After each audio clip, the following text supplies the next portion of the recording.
Pô, uma alegria ter o Felipe Assis, pastor da Crossbridge lá em Miami. Ele é o pastor sênior da Crossbridge, ele é um dos diretores do City to City, é diretor da América do Norte. Aí, Filipão, pô, qualquer coisa você pode me corrigir aí. Mas, cara, pô, que alegria, que prazer ter você com a gente, cara, nessa conferência. É um prazer, uma satisfação estar com vocês aqui.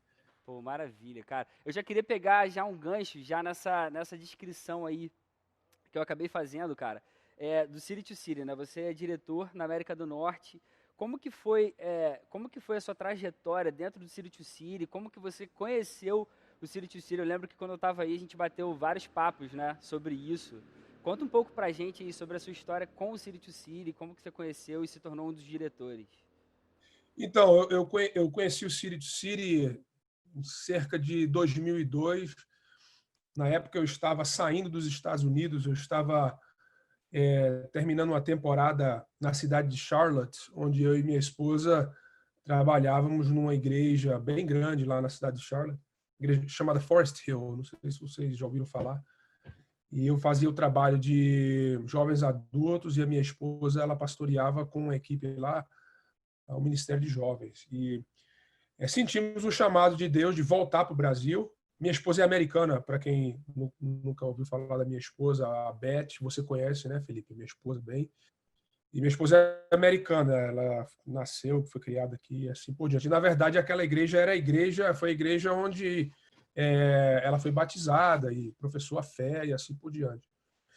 E sentimos o chamado de Deus de voltar para o Brasil, para plantarmos uma igreja. Na minha volta, faltando mais ou menos um mês para voltar para o Brasil, eu recebi uma ligação e foi um pastor, né, brasileiro que estava falando comigo do outro lado da linha. Ele falou: olha, meu nome é Osni Ferreira e eu trabalho com a Igreja Redeemer aqui em Nova York, do Tim Keller. Já ouviu falar? Eu disse: não, nunca ouvi falar. E ele falou assim: pois é, eu sou diretor do Ministério de Plantação de Igrejas da Redeemer e eu estou no processo de volta ao Brasil e vou reassumir uma igreja que eu pastorei alguns anos atrás. Questões familiares tal tá me levando de volta para o Brasil. E eu combinei com a Redeemer que na minha volta eu ia ajudar a expandir a rede de plantação da Redeemer no Brasil. E eu estou numa fase agora a busca de plantadores que a gente possa caminhar, apoiar e tenham essa visão de plantação. E o seu nome foi indicado a mim. Então, estou te ligando para perguntar para você se tem interesse de caminhar conosco. Aí eu disse: rapaz, eu não sei muito bem a respeito do ministério de vocês, mas se vocês me mandarem mais informações, eu, obviamente, estarei aberto, né? E aí eles me mandaram uma caixa de fitas cassete na época, né? Para você ver que eu sou velho, Falar tá? pra galera o que que é fita. Hoje falar o que que é fita A cassete, galera né? aí acho que não sabe o que é fita cassete. E me mandaram uma caixa cheia de fita cassete com as pregações do Tim Keller sobre o evangelho, que é o evangelho, o impacto do evangelho na cidade, como é que o evangelho gera movimentos de plantação e de transformação cultural e assim por diante. E eu fiquei louco quando eu escutei aquilo ali, porque eu nunca escutei nada igual. Aquilo ali parece que foi uma voz de um anjo, assim, falando. Ele é impressionante. Quando você escuta Que ele pela legal. primeira vez, você fica, poxa, abismado, né? E aí eu liguei de volta para ele e falei: olha, com certeza, tudo que vocês fizeram, eu quero estar envolvido aí. E aí eu comecei a minha jornada, voltei para o Brasil, para o Recife, comecei a plantar uma igreja lá, passei 5 anos nessa igreja, comecei a ajudar a City City, naquela época não chamava nem City City, chamava Redeemer Church Planting Center. Então comecei a ajudar eles a identificarem outros plantadores, a mentorear outros plantadores mais jovens. E o próprio diretor da Redeemer City to City, né? Na época, ele me lançou um desafio. Isso foi, acho que em 2006. Eu acho que eu estava aí em São Paulo para um retiro de treinamento de plantadores da City to City. E ele falou para mim: olha, eu sei que o trabalho lá no Recife está indo bem, que você gosta do Recife e tudo mais, mas eu queria desafiar você a se mudar para Miami. Eu disse, o que é isso? Ele disse, porque tem uma igreja lá que é uma igreja presbiteriana, ela já teve seus dias de muita saúde, mas a igreja não está indo bem. É uma igreja que eu acho que, se for revitalizada, é uma igreja muito estratégica lá na região. E a gente está procurando uma espécie de plantador híbrido que entenda bem a cultura latina e a cultura americana ao mesmo tempo. E eu queria colocar esse desafio para você. Então, né, resumindo a história, eu voltei para o Recife, conversei com a minha esposa. Inicialmente, a minha esposa, que é americana, não se interessou. Logo ela. Porque a gente tinha toda a estrutura da família, né? Felipe morou aqui um período, você sabe que não é fácil aqui também. Tem um lado da praticidade da vida americana, mas também tem um lado difícil também, né? Que você tem que fazer tudo aqui. Então, minha esposa já sabia do esquema, então ela falou, eu não sei se eu me interesso e tal. E aí mas a gente resolveu orar, tiramos o ano de 2007 todo para orarmos e conversamos com a nossa liderança no Brasil, conversamos com a liderança aqui da igreja em Miami e sentimos que Deus, de fato, estava direcionando a gente nessa direção. Em 2008, em janeiro de 2008, nós nos mudamos para a cidade de Miami e nós assumimos uma igreja, né, que eu vou contar a história depois, foi a Emmanuel Presbyterian Church, uma igreja presbiteriana, e começamos o trabalho de replantação daquela igreja. Então, a minha história com a City, para responder a sua pergunta de uma forma bem longa, né, Felipe? Vai lá para 2002. Então, eu estou caminhando com ele já desde 2002. O projeto aqui deu certo. A gente começou aqui através da Crossbridge, né? A Emmanuel, ela se tornou a Crossbridge. A gente começou a revitalizar mais igrejas, plantar igrejas. E eu fui convidado, alguns anos atrás, para fazer parte de um grupo de pastores que estavam montando uma visão para o movimento de plantação aqui na América do Norte. Por incrível que pareça, a City ela se desenvolveu mais na Europa e na Ásia e na África do que nos Estados Unidos, né? E a estruturação da rede americana é uma coisa recente. Então, nessa reestruturação, né, nessa equipe de líderes que eles estavam montando, eles me convidaram, juntamente com 2 outros, para assumirmos a direção na América do Norte. Então, esse papel que a gente tem cumprido aqui com a City, né? Um papel de catalisar o movimento de plantação e renovação da igreja aqui nos Estados Unidos. Então, Felipe, eu sei que você já voltou, né, em 2002 para falar sobre a sua história com City to City. Então, vamos voltar mais um pouquinho. Como que foi assim o seu chamado, né, para pastorear? Conta um pouco pra gente como que você recebeu essa confirmação do seu chamado para essa vida. Então, meu pai é pastor, né? Igual o pai do Felipe aí, o Henrique. Então, quando você tem pai que é pastor, você acaba sendo pastor, né, Felipe? Você sai até para o mercado financeiro, mas tem que voltar depois.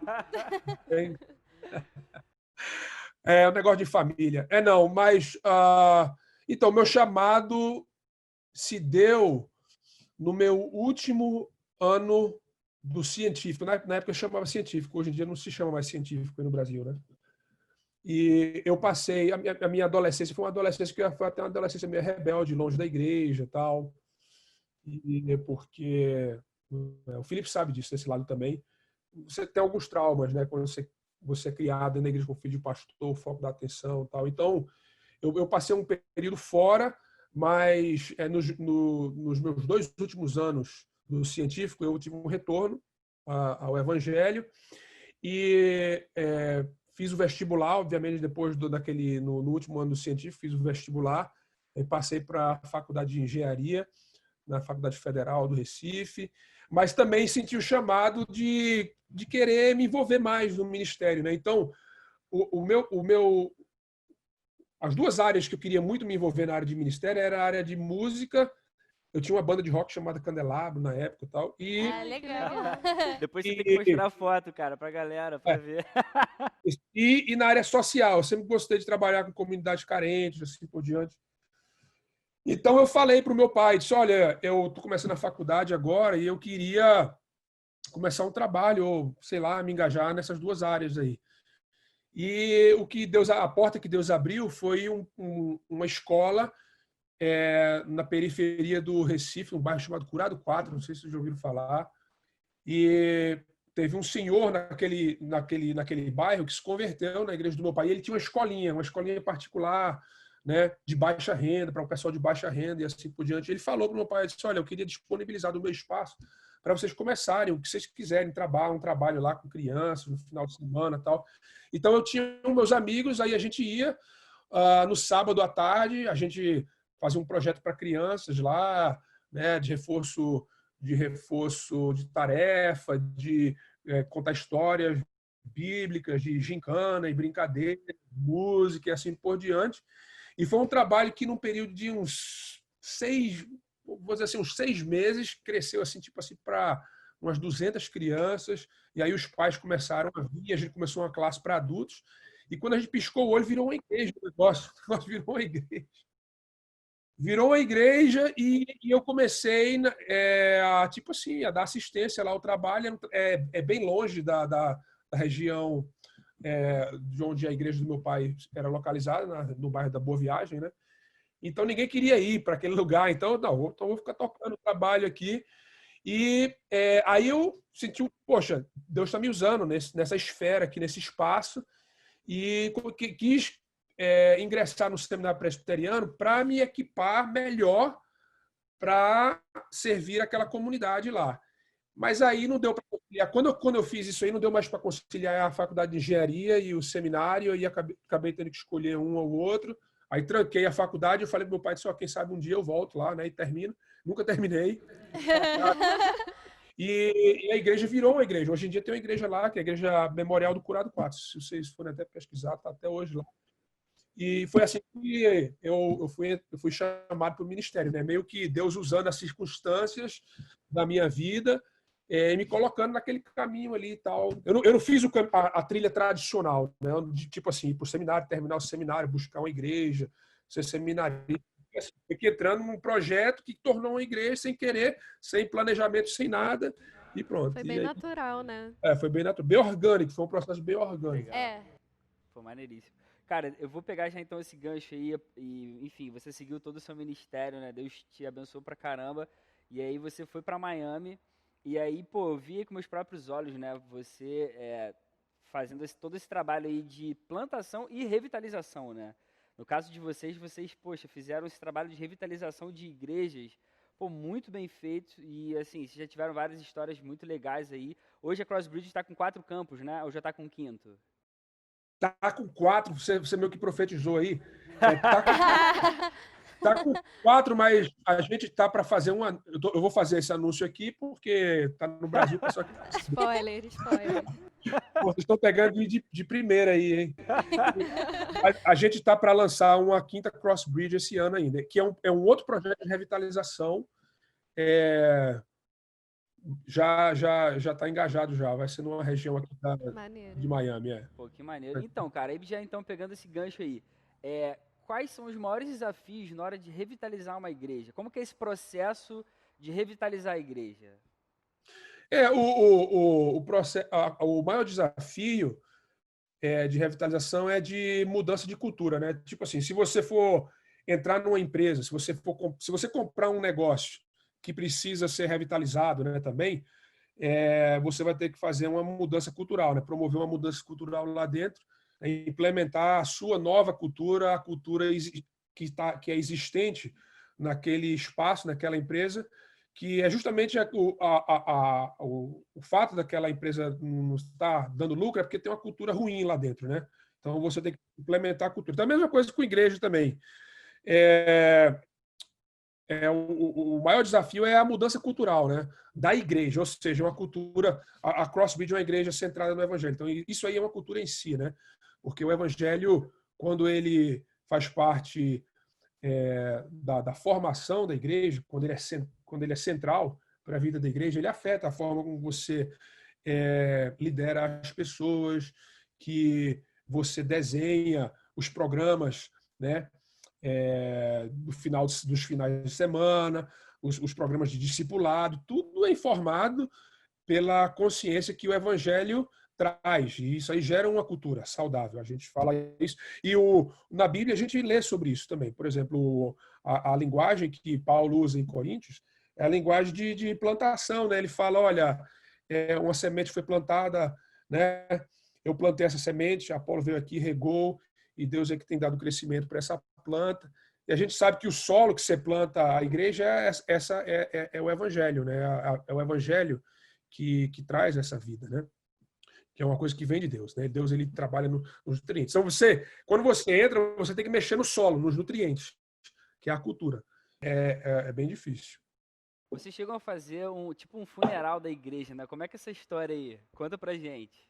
Não, então, a gente geralmente tem adotado uma estratégia aqui, porque, como eu te falei, como a cultura ela é algo que as pessoas resistem, a mudança cultural, eu sempre pensei que a gente deveria ter um momento que ficasse marcado como divisor de águas, certo?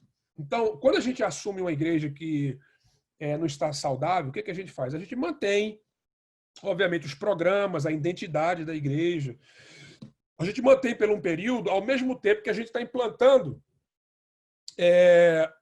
um novo sistema e uma nova cultura, certo? Então, é um período de transição. Aí chega um momento que geralmente demora de 9 a mais ou menos um ano. Tem um momento que a gente marca, né? A gente chama de um memorial service, ou um memorial. Você não chama de funeral, porque pega mal pra caramba.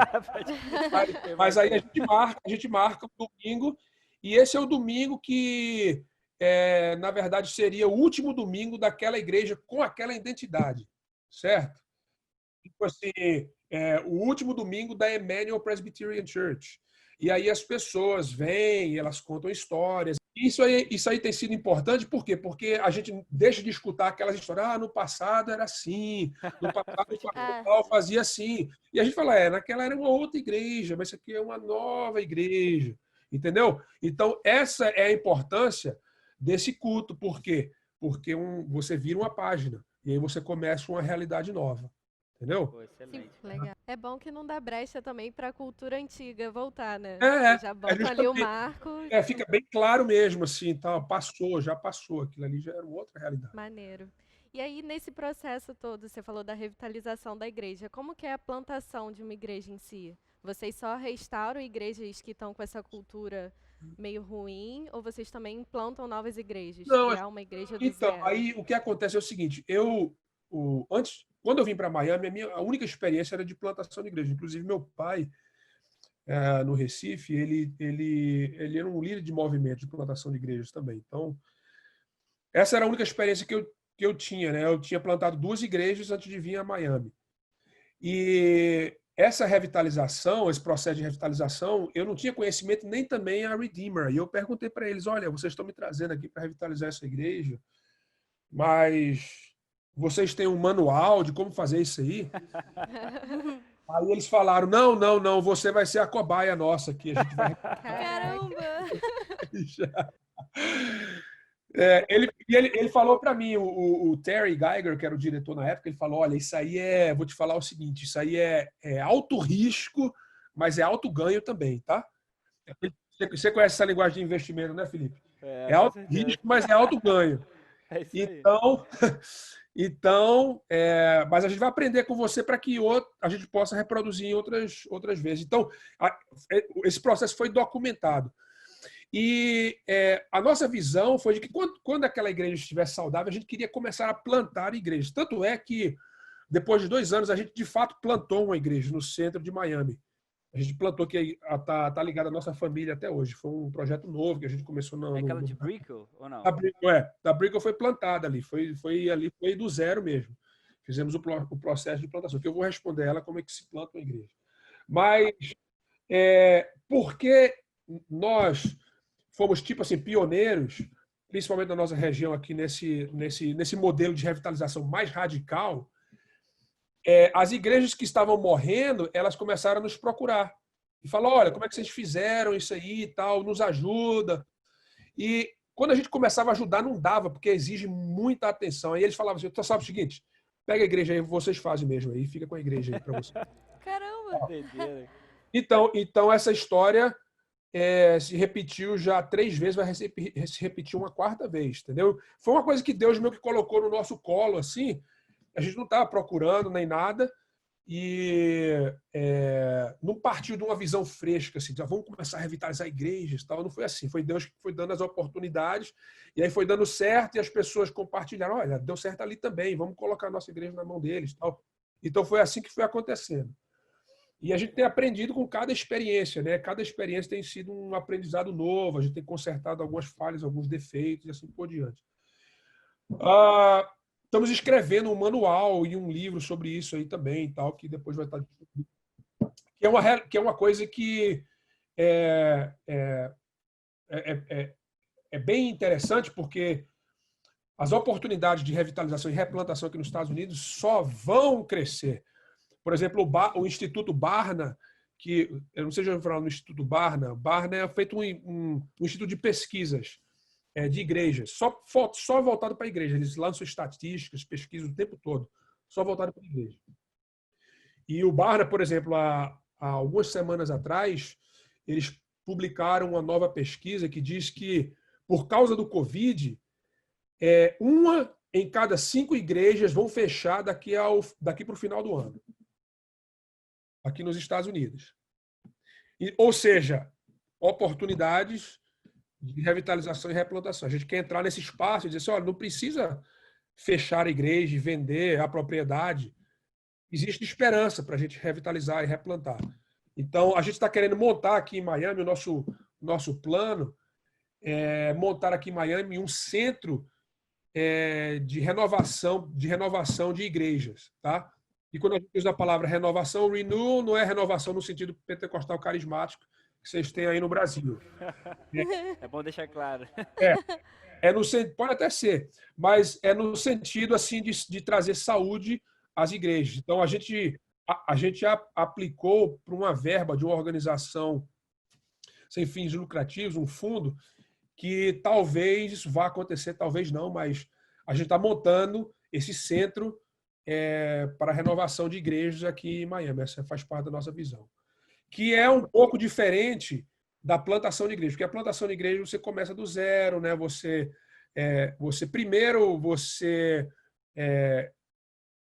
O projeto de plantação de igreja é investimento em vidas e formação de liderança, né? Muita gente pensa que plantação de igreja é lançamento de novos cultos, não é isso. Entendeu? É formação de liderança.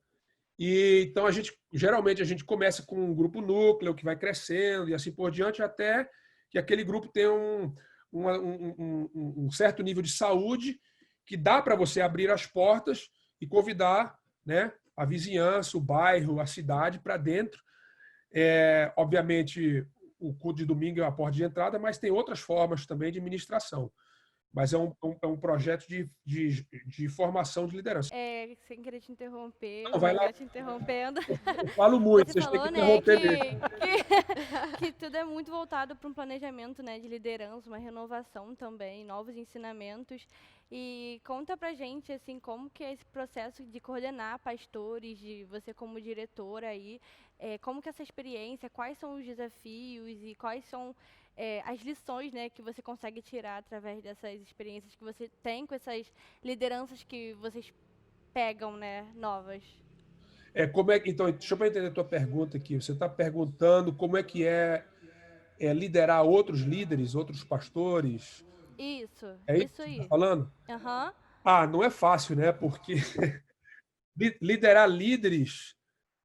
eu digo assim que os líderes de líderes de líderes são os líderes mais humildes, né? Você não consegue liderar líderes se você não tem humildade, certo? E você não tem uma mentalidade de serviço. Então, assim, a passo que as coisas vão crescendo, que novos líderes começam a entrar, e novos pastores começam a fazer parte do corpo pastoral da Crossbridge, por exemplo, mais Deus me desafia a ter uma postura de serviço, de liderança, de preocupação na formação deles. Tá? O pastor que lidera outros pastores de um ponto de vista autoritário, certo? Ele machuca as pessoas e ele fere a reputação da igreja onde quer que ela esteja. Vocês têm muitos exemplos no Brasil disso. Alguns de vocês já foram feridos por líderes assim, tá?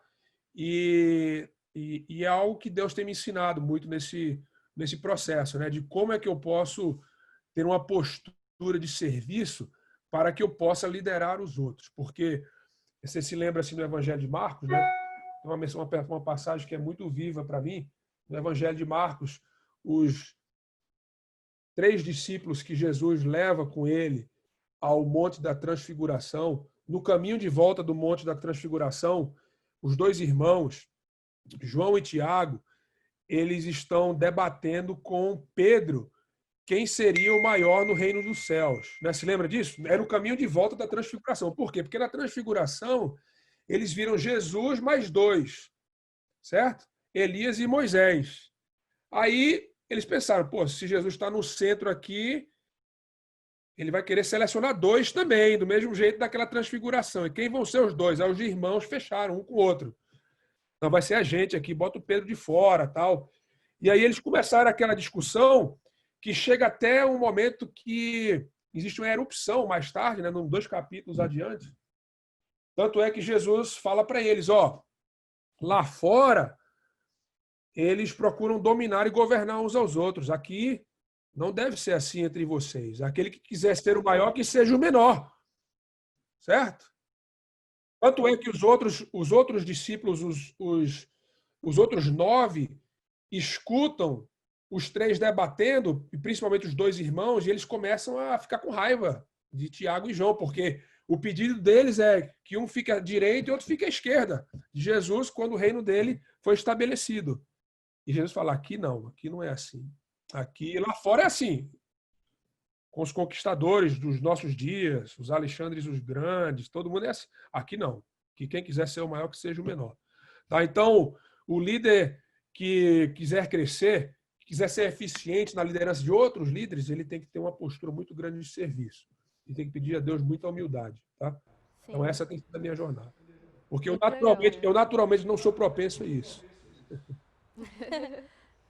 E fala um pouquinho, como é que você sente assim alguma diferença de abordagem do evangelho aqui no Brasil e aí em Miami? Você vê algum desafio de pregar para americanos especificamente?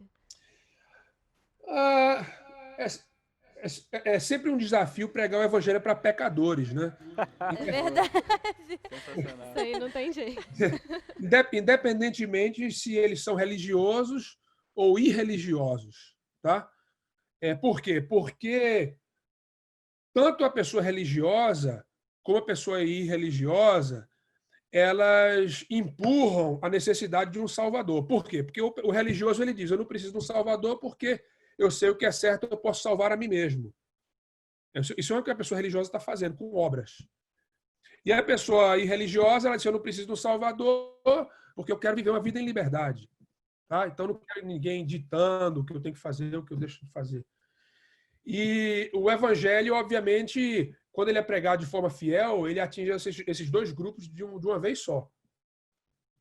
Por quê? Porque o evangelho fala que a salvação é pela graça e que Deus ama pecadores, né? Independentemente de quem sejam ou do que tem feito. Então, eu acho que no Brasil, hoje em dia, talvez o Brasil tem tido um crescimento muito grande do movimento evangélico protestante. Né? A gente sabe que a maioria disso é neopentecostalismo, tem muita coisa que não é saudável, mas o Brasil ele tem crescido muito, né? Com igrejas evangélicas e assim por diante. E a cultura, obviamente, brasileira é uma cultura muito religiosa. Tal. Então, toda vez que eu estou no Brasil, a forma com que eu tenho a tendência a pregar o evangelho é pregar o evangelho para os religiosos. Aqui em Miami é uma cidade pós-cristã. Os Estados Unidos é um país que cada vez ele se torna mais pós-cristão. Então, é o evangelho para o religioso. Para o irreligioso. Você prega o evangelho para o religioso, contrastando a boa nova do evangelho com o moralismo. E para o irreligioso, você contrasta o evangelho com a teoria da liberdade, né? Você quer ser livre, mas você não é realmente livre. Certo? E você só encontra liberdade em Cristo. Dessa forma aqui, deixa eu mostrar para vocês. Para o religioso, você fala, você pensa que você é bom, mas você não é bom o suficiente. Você precisa da graça de Deus. Aí você reintroduz, né?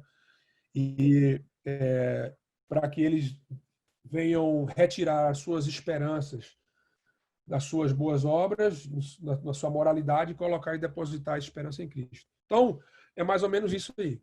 Essa é a distinção. Oh, muito legal. Nunca tinha pensado dessa forma. Também não. E como você acha que o jovem de hoje em dia, ele pode se engajar mais na missão assim principal da igreja, que é evangelizar, que é fazer discípulos nessa sociedade que a gente está vivendo de hoje em dia, né, que é bem desafiadora, mas sabe, para você, sabe, o que você acha que nós como jovens podemos nos engajar mais na missão do evangelho?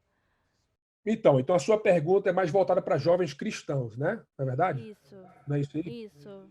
Então, a primeira coisa que eu diria é o seguinte, você tem que estar inserido no contexto da igreja local, tá? Por quê? Porque a narrativa pós-moderna, que influencia as grandes cidades do mundo, inclusive o Rio de Janeiro também, eu acho que faz parte disso, é que existe aquela ideia, o que eu estava falando, né? Da espiritualidade livre, sem o contexto de igreja, sem compromisso, sem nada. Então, eu acho que a primeira coisa que seria importante o jovem cristão entender é que a missão de Deus ela não é feita ela não é feita desaliada ao corpo de Cristo, que é a igreja local, tá? Então, primeiro, tem que estar ligado à igreja local.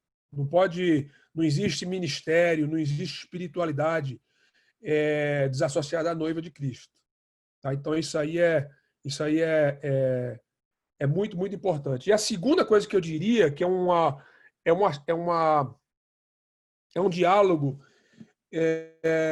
dentro do tópico do discipulado, que a missão ela é feita no contexto da vocação. Então, a gente pensa que o trabalho de evangelismo, às vezes, da igreja, ele é só feito por intermédio dos programas que a igreja vem oferecer, sei lá, uma noite de louvor, ou um evangelho na praça.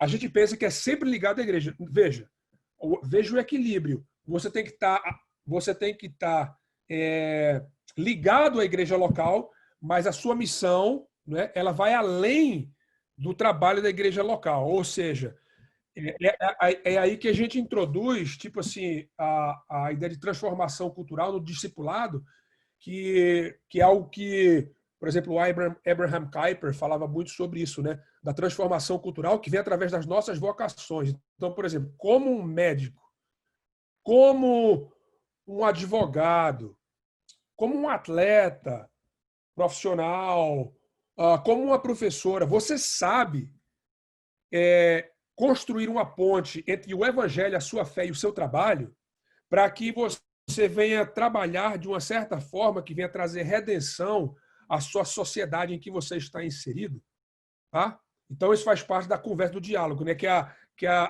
o diálogo entre a fé e o trabalho, certo? Que a maioria dos cristãos eles não sabem construir essa ponte.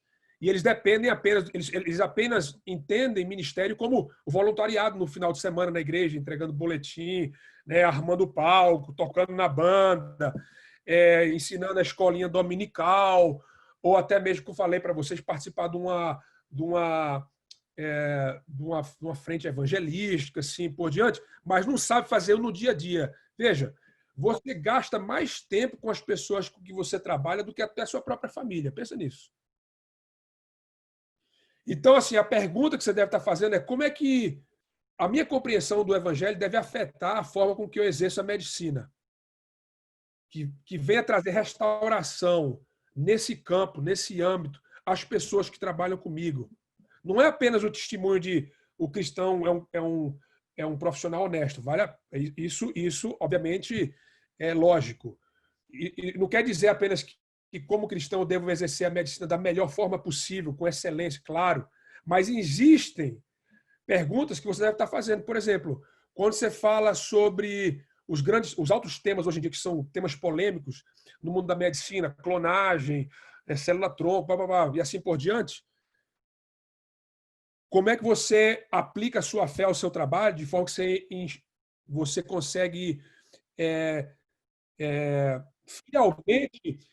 fielmente construir a testemunha cristã naquele meio ambiente? Como é que você exerce a advocacia com outros advogados cristãos na sua cidade de uma forma que promove mudança na profissão, certo? E que ela seja uma testemunha mais forte para a justiça que Deus quer trazer na sociedade também. Entendeu? Essa área aí é chave, principalmente para vocês que estão entrando, ingressando no mercado de trabalho, como cristãos, como jovens, que é algo que a maioria das igrejas não discipula as pessoas. Pô, com essa experiência toda aí que você já compartilhou pra gente, você tem alguma dica, assim, para dar para os jovens cristãos que querem, sei lá, largar tudo e se voltar para uma missão, e se voltar para pastorear uma igreja, sabe? Para se dedicar inteiramente a uma missão, um chamado mesmo? Então, é o que eu estava falando, você não precisa largar tudo para ter uma missão, né? A igreja, quem é que falava isso? Era o Emil Brunner, um teólogo alemão. Ele falava que a igreja, da mesma forma, ele falava assim, da mesma forma que o fogo existe queimando, a igreja existe no contexto de missão. Então, todo mundo que segue a Jesus já está na missão, já. Porque a igreja é corpo de Cristo. Cristo foi enviado ao mundo e nós somos enviados porque somos corpo dele, que ele é o cabeça. Tá? Então, eu me preocupo primeiro em que os jovens, todos nós cristãos, venhamos a entender isso aí. Né? Você já tem uma missão. Tá? Pode até estar sendo que você não está cumprindo essa missão, você não está alinhado a essa missão, mas você já está na missão, por ser parte da igreja de Cristo. Eu não precisa largar. Como eu falei, você pode ter essa missão no contexto da sua... Você pode exercer essa missão no contexto da sua vocação, qualquer ela que seja, mas, obviamente, o apóstolo Paulo fala que quem almeja o episcopado, né, que é o pastorado, grande coisa almeja. E eu acho que nesse contexto aí, se você, de fato, tem um chamado para o ministério pastoral de forma integral, ou até mesmo não sei se é de forma integral, acho que você tem que estar aliado a uma igreja que venha investir em você, na sua preparação. Tá? O seminário não resolve o seu problema de formação pastoral, eu acho. Eu acho que, obviamente, a educação teológica ela é muito importante, mas ela tem que estar aliada à prática. Eu acho que uma das bênçãos que Deus me deu desde o início foi de estar engajado num projeto de plantação até antes mesmo de entrar no seminário. Tá? E eu vi a diferença, por exemplo, não me orgulhando nem nada não, mas eu vi a diferença quando eu cheguei no 4º ano de seminário comparado àqueles que nunca tiveram experiência ministerial e que estavam buscando igreja, não tinha experiência nenhuma. Então, o que eu digo para vocês? Olha, senta debaixo de um pastor que prega bem o evangelho, prega bem a palavra, absorve tudo que você puder absorver dele, certo? Vá para uma igreja que vai investir em você, que vai te dar oportunidades, e aí, você, com a sua fidelidade, Deus vai abrindo portas. Deus vai abrindo portas. Entendeu? E quando você menos esperar, que foi no meu caso, né? Quando eu menos esperei, um trabalho na comunidade carente virou uma igreja. Entendeu? É isso. Maneiríssimo. Procura líderes saudáveis e sigam esses líderes. Tá? Não aceite ficar debaixo de líderes que não são saudáveis, que não são emocionalmente saudáveis. Quando você vê o cara que tem um temperamento muito curto, que não equilibra bem o trabalho com o descanso, que não gasta um tempo considerável com sua família, nem com seus filhos, sua esposa, seu marido, fuja dessa galera aí. Pode ser a pessoa mais talentosa que existir, fuja. Porque na Bíblia, a formação, você leu até no Novo Testamento, a formação ministerial é vida com vida. É Paulo com Timóteo, certo? É Jesus com os discípulos. É assim que acontece. Então, não aceite ficar debaixo de líderes que não são saudáveis. Busque líderes saudáveis e sigam esses líderes. E Deus vai abrir portas para você. Maneiríssimo, legal. Filipão, pra gente fechar, cara, o tema dessa conferência é até que ele venha, né? Até que Jesus volte, assim. Como que você acha que essa promessa da volta de Jesus mexe, assim, com a nossa vida, com a nossa forma de viver o nosso dia a dia? De que forma você acha que isso impacta essa geração hoje? Principalmente, assim, falando para jovens, a gente está falando aqui para jovem e adolescente, né? Como que você acha que essa promessa da volta de Jesus pode impactar, pode mexer, pode fazer com que a gente viva o nosso dia a dia, cara? A sua visão de futuro afeta a forma que você vive o presente. Então, a ilustração que eu sempre uso é o seguinte, às vezes. Pega duas pessoas e dá para elas o mesmo trabalho manual, sei lá, de empacotar mercadorias no supermercado. Aí você chega para uma pessoa e diz assim, olha, no final do mês, a gente vai te pagar o salário mínimo. Chega para outra pessoa e fala, ó, no final do mês, tu vai ganhar 50 mil reais. O mesmo trabalho, a atitude das duas pessoas será completamente diferente. Concorda? Pode ser o trabalho mais maçante, o cara lá, pô, não tô reclamando não, tá bom demais aqui. Entendeu? Super Porque sabe que a motivado. compensação no futuro vai ser bem grande. Quem está ganhando salário mínimo, quando a pressão começa, isso aqui é horrível, então não vale a pena trabalhar 8 horas por dia, assim, por um salário mínimo, tal. Dói as costas, dói tudo. Entendeu? Dói o joelho, dói os dedos. O outro não está dando nada.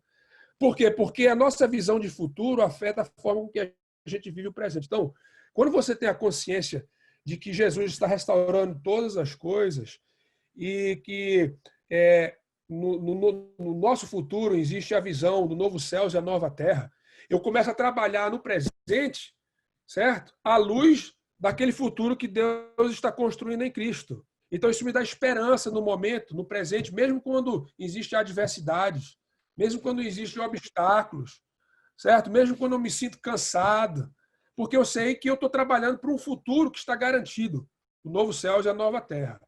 Então, eu gosto de falar da vinda de Jesus, da segunda vinda de Jesus, como a consumação de todas as coisas e a restauração de todas as coisas. Na verdade, a restauração de todas as coisas. Quando a gente tem a esperança desse futuro que Deus está construindo em Cristo, né? A Bíblia, no livro de Apocalipse, capítulo 21, versículo 5, Jesus ele olha para a obra dele e fala, eu fiz todas as coisas novas. Tá? Aí eu começo a trabalhar no presente em busca desse futuro aí. Tá? Então, eu alinho o meu presente a essa realidade de futuro. A questão da vocação, tudo alinhado a essa realidade futura que Jesus um dia trará, né, na restauração de todas as coisas. Amém. Amém. Amém. Pô, então a gente está encerrando. Valeu demais, Filipão, por você estar com a gente aqui. Pô, que honra. Foi ótimo, E ó, muito legal. você tem que vir logo aqui, visitar a gente aqui no Oi. Rio, pregar aqui pra gente. Verdade. A Sim. gente não vê a hora disso acontecer. Com certeza, Pô, com valeu certeza. demais, tá, cara? Deus abençoe muito aí. Deus abençoe vocês aí. E aí, Foi um só pra prazer gente estar com fechar, vocês. Filipão. Pô, foi mal até te atrapalhar. É só que a gente queria tirar uma foto aqui, antes de você desligar a sua tela aí, que a gente vai colocar Vai. lá nas mídias.